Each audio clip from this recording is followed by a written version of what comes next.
Quelqu'un? Oui, donc bonjour. Donc nous à la loterie, donc on est spécialisé en production citricole. Jusqu'au jour où j'ai décidé d'entreprendre une formation agricole. Je suis paysan depuis 25 ans à Curcy-sur-Aube. Je suis paysan maraîcher, je suis installé depuis... Le groupe s'est créé sur un premier lieu collectif. Je me suis dit finalement pourquoi pas moi, pourquoi pas m'installer.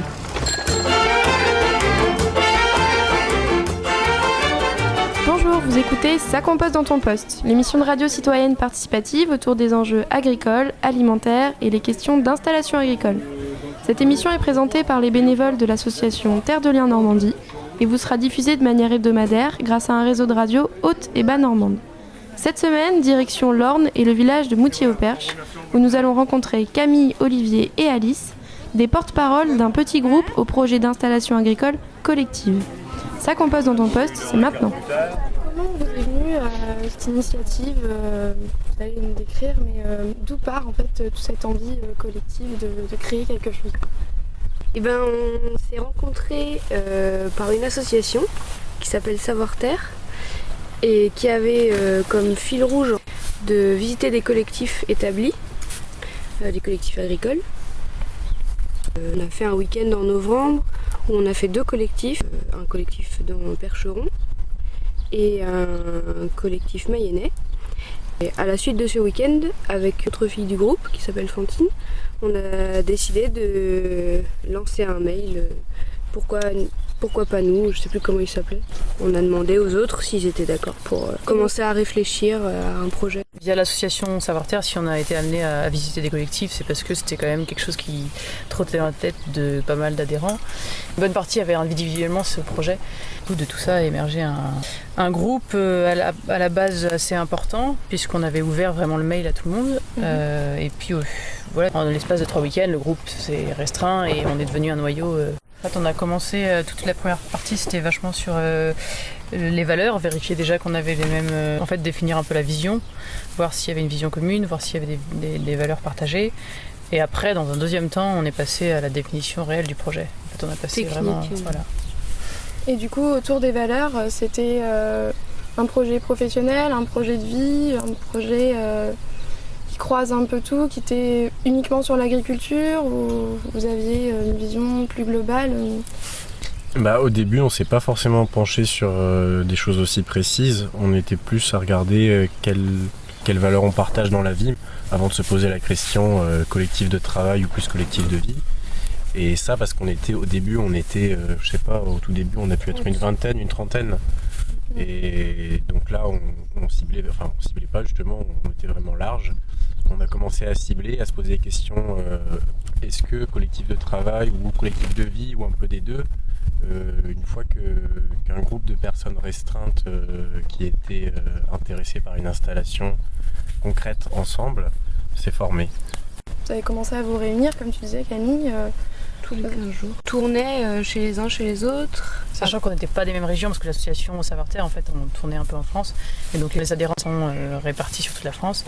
Et tous dans des zones géographiques différentes. Donc quand on se retrouvait le week-end, c'était aller changer de région. Concrètement, en fait, ça s'est passé quand? C'était il y a combien de temps le début Le mail, c'était tout début novembre. 2011. 2011, ouais. D'accord. Après, au printemps 2012... C'est là qu'on s'est retrouvés en se disant maintenant les personnes qui viennent, donc c'est là que le groupe s'est restreint, les personnes qui viennent sont intéressées pour monter réellement un projet ensemble. Donc aller vers une installation collective sur une ferme.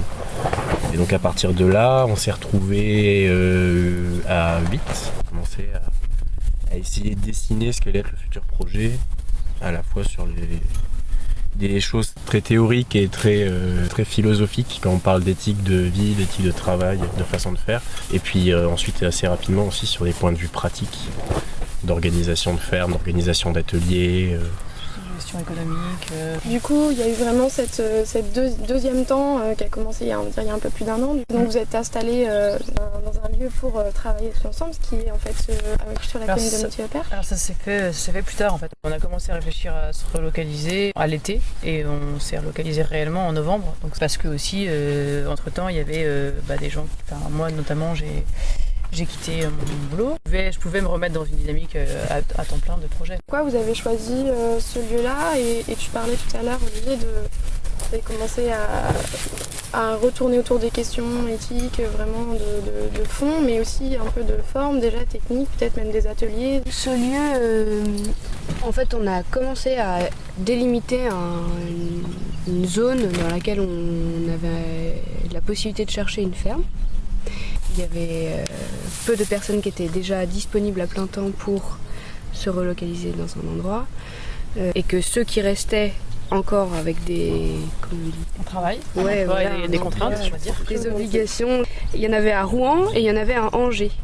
Et du coup, on a souhaité se mettre à peu près à mi-distance de chaque ville. Et comme c'est tombé plus ou moins dans cette région et qu'on connaissait cette ferme là où on s'était un peu rencontrés et puis voilà, qui nous plaisait bien de loin. La ferme de la Bourdinière, ouais. Qui est une ferme Terre de Liens, du coup, c'est... Ouais, la ferme en collectif Terre de Liens. Ouais. Et ben on a trouvé cette maison dans le village à côté et ça nous permettait aussi de se tester dans le travail quelque part en venant ici, d'avoir une réalisation concrète d'un projet qu'on avait aussi nous en tête. Et sur du coup la forme que pour apprendre d'une ferme plus tard ou d'un collectif, d'un lieu de travail, vers quoi vous vous destiniez Plusieurs niveaux dans le projet. Il y avait le niveau ferme collective, activité agricole, donc avec différents ateliers. Dans ce qu'on envisageait, il y a un atelier pain, un atelier maraîchage, un atelier élevage laitier et transformation fromagère.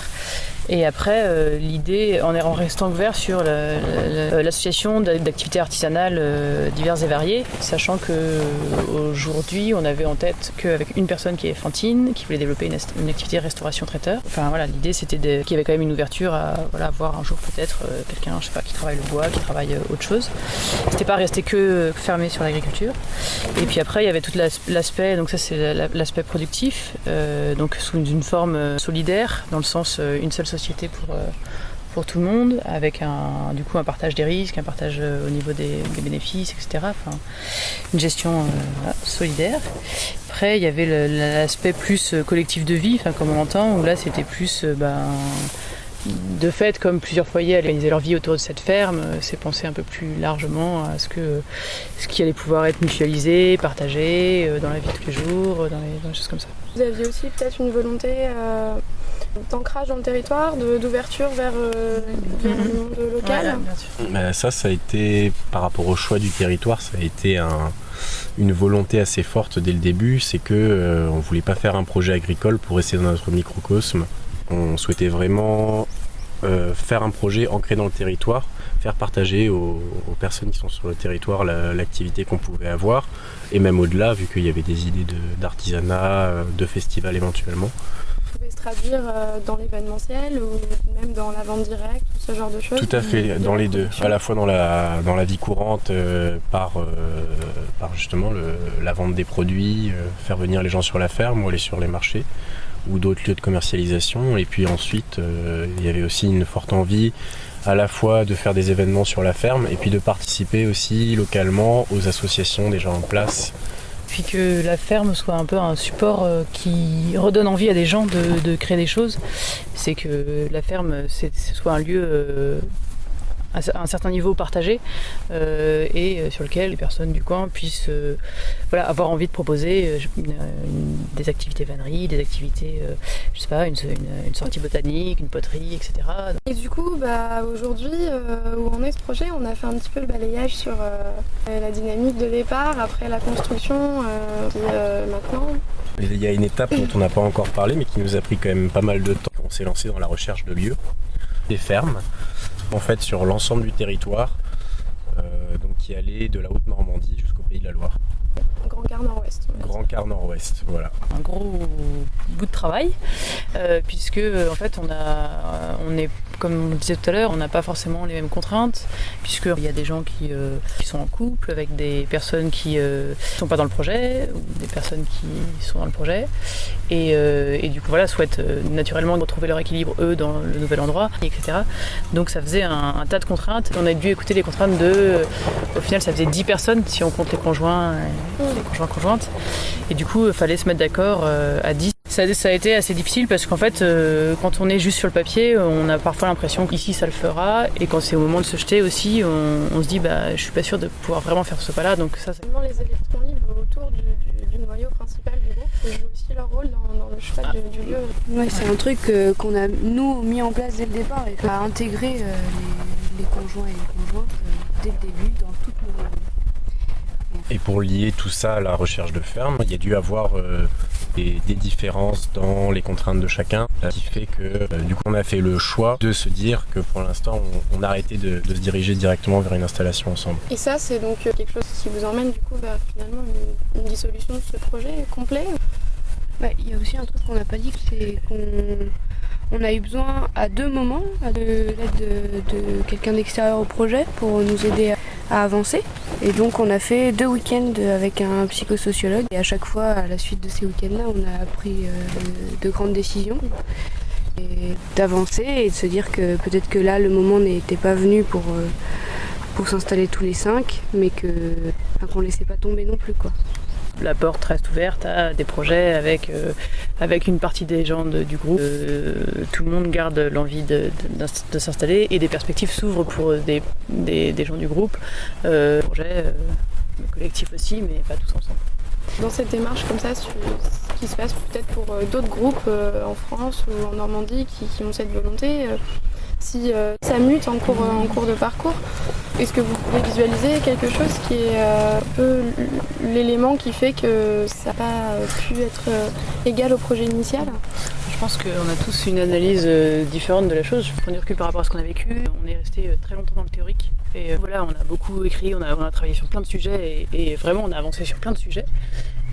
Mais quand ça dure, c'est aussi un peu différent que quand on est devant un cas concret et qu'on cogite sur quelque chose de réel. Après, il y a eu, c'est un peu inévitable, mais il y a eu un décalage de rythme des personnes. En fait, on n'était pas tous au même point quand on a commencé, c'est ce qu'on disait au départ. Donc, et puis après, la localisation a été assez compliquée parce que quand on est vraiment animé par un projet et qu'on a ce rêve-là, on met parfois longtemps à se rendre compte que finalement, il y a des compromis que même si on tient vraiment au projet, on ne sera pas prêt à faire. Et le truc un peu général quand même qu'on peut dire, c'est que le projet final ne ressemblera jamais au projet initial. Et ça, il faut en être conscient dès le début. Et comme a dit Camille, nous on est resté longtemps dans le théorique. Et donc comme disait Camille, voilà, rentrer plus rapidement dans le concret, de mettre les mains dans la terre. Dans une démarche collective, il y a plein d'étapes qu'on a pu voir qu'il faut franchir, et dont celle-ci qui est à un moment, il faut arriver au concret pour se rendre compte vraiment Et être sur la même zone, c'est quand même assez important. Enfin, en tout cas, que je pense que le fait que quand on a fait toutes les réunions tous les 15 jours, quelque part, il y avait la vie de la semaine, et puis une fois tous les 15 jours, on avait le mouvement Cogite. Et c'est assez différent quand c'est pas totalement dissocié de notre vie de tous les jours. Donc de réussir à être au même endroit, puis avec un espace où on peut expérimenter en direct, même à échelle réduite. Globalement, l'idée d'une création collective, ça a quand même été quelque chose qui a touché chacun de vous, et très peu s'en sont exclus. Enfin, quelque chose qui est encore pour vous porteur d'avenir pour la démarche agricole. Je pense que tout le monde dans le groupe a cette volonté d'aller vers un travail agricole en collectif avec d'autres personnes.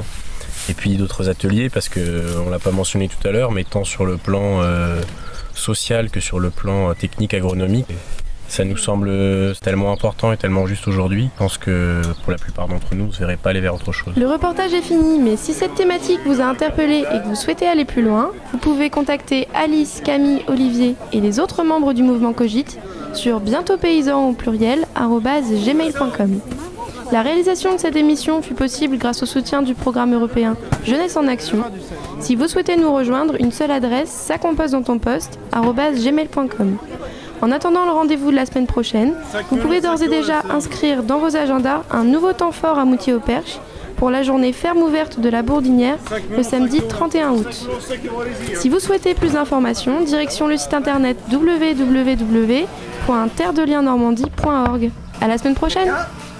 Oui, donc bonjour. Donc nous à la loterie, donc on est spécialisé en production sucricole. Jusqu'au jour où j'ai décidé d'entreprendre une formation agricole. Je suis paysan depuis 25 ans, à Curcy-sur-Orne. Paysan maraîcher, je suis installé Le groupe s'est créé sur un premier lieu collectif. Je me suis dit finalement pourquoi pas moi, pourquoi pas m'installer.